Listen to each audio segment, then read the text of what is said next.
किसान बहुत परेशान था। उसे अपने खेतों को सींचने के लिए पानी की जरूरत थी। इसलिए वह कई दिनों से अपनी जमीन के आसपास किसी कुएं की तलाश कर रहा था। इसी तलाश में वह घूम ही रहा था कि अचानक उसे एक कुआं दिखा। यह कुआं उसके खेतों से बहुत नजदीक था। इसलिए किसान बहुत खुश होता है।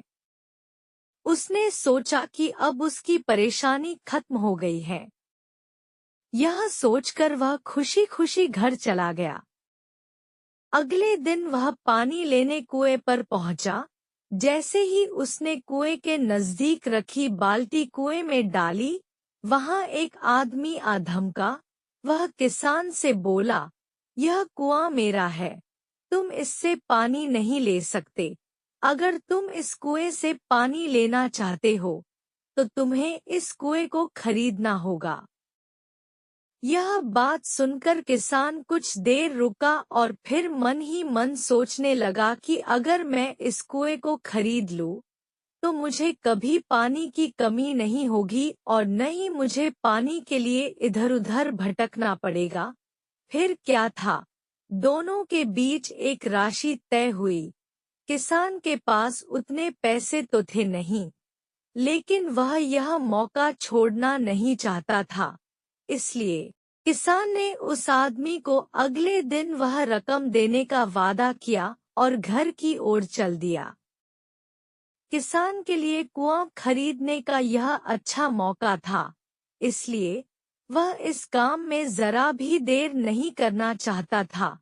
घर पहुंचते ही उसने अपने करीबियों और दोस्तों से इस बारे में बात की और कुएं के लिए तय हुई राशि का इंतजाम करने में जुट गया।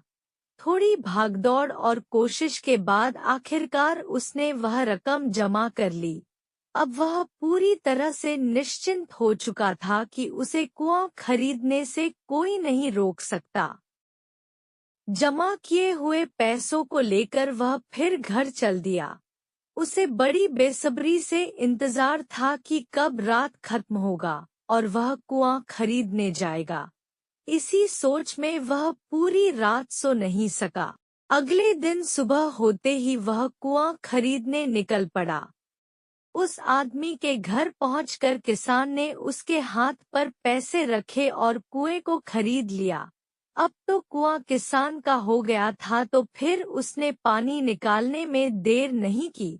जैसे ही किसान ने कुएं से पानी निकालने के लिए बाल्टी उठाई, उस आदमी ने फिर बोला, ठहरो, तुम इस कुएं से पानी नहीं निकाल सकते हो। मैंने तुम्हें कुआं बेचा है, कुएं का पानी अभी भी मेरा है। किसान मायूस हो गया और न्याय के लिए राजा जी के दरबार में शिकायत करने पहुंच गया। मुझे पता है उस राजा का नाम क्या था, राजा सेनापति। राजा सेनापति ने उस किसान की पूरी कहानी सुनी और फिर उस आदमी को दरबार में बुलाया जिसने वह कुआं बेचा था। राजा का फरमान सुनते ही वह आदमी भागा भागा दरबार में हाजिर हो गया।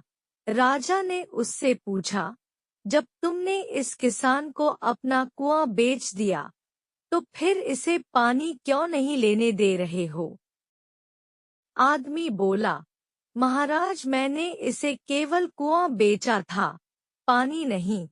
यह बात सुनकर राजा भी सोच में पड़ गए। उन्होंने कहा कि बात तो यह पते की कह रहा है, कुआं बेचा है, पानी तो नहीं। काफी देर सोचने के बाद जब इस समस्या को सुलझाने में वह नाकाम हो गए, तो उन्होंने राजवीर को बुलाया। राजवीर बहुत ही बुद्धिमान था, इसलिए राजा सेनापति किसी भी मामले पर फैसला लेने से पहले उसकी राय जरूर लेते थे। राजवीर ने एक बार फिर दोनों से उनकी समस्या पूछी। पूरी बात जानने के बाद राजवीर ने उस आदमी से कहा, ठीक है, तुमने कुआं बेचा, पानी नहीं, फिर तुम्हारा पानी किसान के कुएं में क्या कर रहा है? कुआं तुम्हारा नहीं है, फौरन अपने पानी को कुएं से बाहर निकालो, राजवीर का इतना कहते ही उस आदमी को समझ आ गया कि अब उसकी चालाकी किसी काम नहीं आने वाली। उसने राजा से फौरन माफी मांगी और माना कि कुएं के साथ उसके पानी पर भी किसान का पूरा अधिकार है। यह देखकर राजा सेनापति ने राजवीर की बुद्धिमानी की तारीफ की और कुआं बेचने वाले आदमी पर धोखेबाजी के लिए जुर्माना लगाया। किसान और कुएं की कहानी से पता चलता है कि अपने आप को दूसरे से अधिक चालाक नहीं समझना चाहिए। साथ ही धोखा देने की आदत से भी दूर रहना चाहिए, क्योंकि कोई ऐसा भी हो सकता है जो आपसे भी अधिक बुद्धि का इस्तेमाल करना जानता हो। ऐसे में आपका धोखा पकड़ा जाएगा और आपको अपने किए का भुगतान करना होगा, जैसे इस कहानी के अंत में कुआं बेचने वाले आदमी को करना पड़ा।